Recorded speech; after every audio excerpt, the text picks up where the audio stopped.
pelaksanaan musrembang di tingkat kecamatan Tempe ini.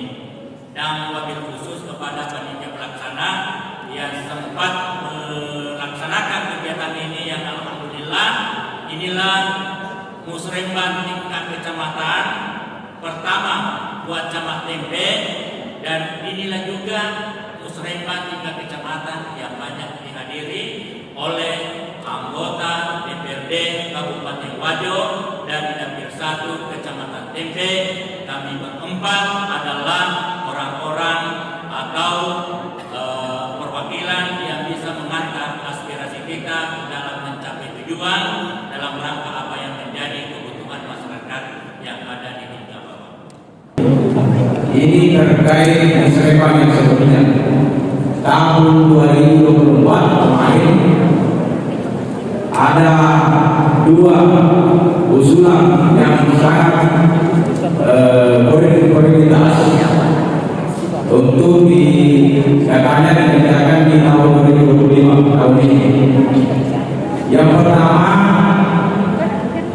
jalan proses pelunas tembus ke akarnya itu kurang lebih 800 meter. Terus yang kedua, di samping jalanan, di samping rumah anak KKN itu juga katanya akan dikerjakan tahun ini di tahun 2025. Kemarin waktu pelaksanaan musrembang di tingkat kelurahan dikerjakan tahun ini. Nah, pertanyaan saya, apa benar di tahun 2025 ini akan dikerjakan yang begitu itu? Terima kasih. Cukup sekian. Wassalamualaikum warahmatullahi wabarakatuh.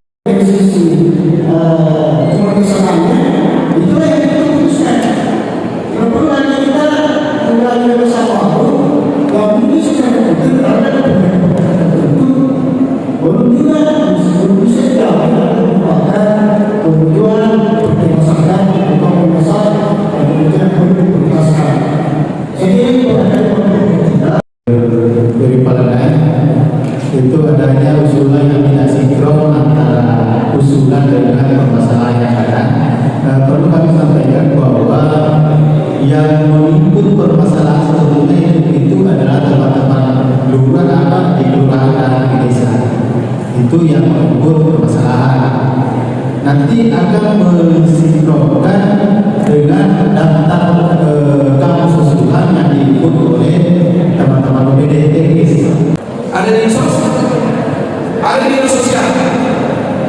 Ya. Oh, isinya macam cara sosial. Ini di Komisi 4. Tapi apa barangkali kalau saya nggak menjawab ini semua tentang penerima bantuan ini, kita mencoba mengadopsi beberapa daerah yang di luar kita. Penerima bantuan itu dipasangi pelat penerima bantuan di rumahnya. Ya, kalau sepakat itu juga akan memperkuat kami kembali berbicara dengan sosial. Dia orang kaya malu. Tujuannya pelat penerima bantuan ini dipasangi di rumahnya. Tapi argumen dari kepala dari kadis sosial yang kamar bahasa Anda masih di sini ke sini orangnya. Mahal ini tapi kalau di sini ya kan? Bagaimana sepakat? Kalau sepakat tidak dengan itu. Kalau sepakat dengan itu, saya juga sepakat. Ini yang kita suarakan. Kenapa kami tiba di pemikiran seperti itu? Untuk pemasangan tempat itu agar orang yang sudah mampu bukan hasil sirinya untuk menerima itu. Yang kami dapatkan kemarin waktu musim kampanye, kami dapatkan orang yang seharusnya menerima bantuan Tidak dapat. tetapi tidak menerima bantuan. Ya. Banyak Pak. Kami Banyak. kenapa seperti itu? Karena mereka ada kurang komunikasi dan tidak dekat dengan orang-orang yang sebagai pengambil kebijakan. Kasihan orang-orang bisa seperti itu, mana ada dia punya waktu soal keberapa?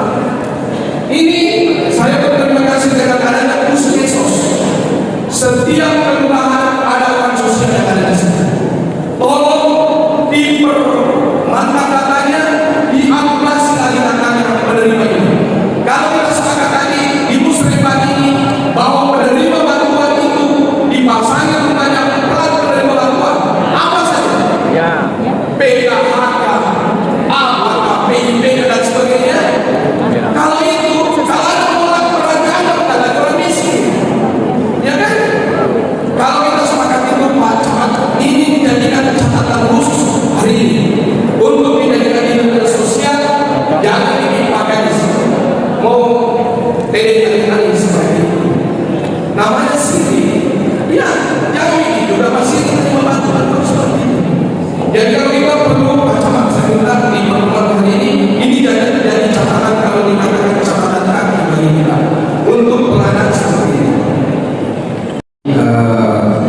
Apa yang saya mau sampaikan dan sudah disampaikan juga oleh Pak kakak saya Pak Isman, tapi saya yang menegaskan dari beberapa pertanyaan dan juga dari apa yang disampaikan oleh Pak Camat. Tapi ini saya ingin sedikit mengutip dari yang disampaikan oleh atau himbauan dari Menteri Keuangan bahwa kita memang diharapkan untuk tidak terlalu bergantung kepada APBN, karena kalau kita bergantung kepada APBN, program-program kita ke depannya itu pasti akan lama melaksanakan. Seperti contohnya setiap kelurahan di mana ada 10 atau lebih dari program yang sudah bayangkan kalau cuma realisasi kita, berarti itu butuh waktu beberapa tahun untuk bisa melaksanakan atau menyelesaikan program-program tersebut. Tapi di kesempatan yang berbahagia ini, saya hanya ingin mengajak atau mengusulkan bahwa memang dalam melaksanakan program-program itu Pak, kita sebaiknya untuk memikirkan berbagai macam alternatif pembiayaan program-program tersebut.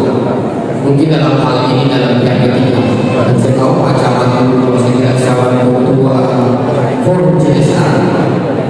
Kebetulan saya di Komisi 4. Ini Pak ada beberapa yang tidak bisa kita bicarakan seperti kayak posnya dan lain-lain. Ternyata di beberapa kabupaten kota yang lain itu mereka bisa mendanai hal itu dengan melibatkan pihak ketiga dalam hal ini CSR. Ada CSR yang khusus memang kita bisa ajak komunikasi untuk bisa membantu biaya dan berbagai hal ini. Saya rasa hal itu perlu kita adopsi untuk menutupi kekurangan anggaran kita dalam melaksanakan program. Dan juga yang ingin saya sampaikan, memang mohon maaf saya sampaikan di bulan 1 kemarin saya mengikuti beberapa musyawarah di tingkat kelurahan, hampir sebagian kelurahan yang ada di Kecamatan BTB. Saya lihat agak pesimis masyarakat dalam mengikuti musyawarah karena mungkin sudah apatis, usulan-usulan yang mungkin sudah ingin terus, dan juga seperti yang disampaikan Pak Ivan tadi, kalau memang usulan-usulan itu bisa menjadi secara prioritas dan tercatat supaya di setiap musyawarah berikutnya kita tidak ada usulan lain, sisa usulan yang belum terrealisasi, sisa itu yang kita laksanakan. Mungkin itu saja Pak yang bisa saya sampaikan. Saya ada teman saya terkait. Waalaikumsalam warahmatullahi wabarakatuh. Komisi Pemilihan Hidup Budaya. Assalamualaikum warahmatullahi wabarakatuh. Kemudian untuk bagi Anda yang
di kelurahan Sekolah sebelum adanya jembatan Kroning yang bisa dilewati mobil.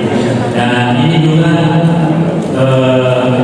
sampaikan bahwa kami kemarin ada kurang lebih 200 meter jalan yang menghubungkan antara Kampung Majilai dengan jembatan Palimanan. Memang sangat disayangkan karena di situ memang tidak ada jalurnya. Jadi supaya kita tapi pertahankan jalan itu supaya ada jalurnya. Jadi saya kira ini sebagai tambahan menurut saya. Cuma ini sehari saya kenal di daerah Lombok Barat, yaitu daerah atau ujungnya perbatasan antara Kecamatan Tempe dan Sampang yang terkikis. Ya mungkin ini yang menjadikan solusinya.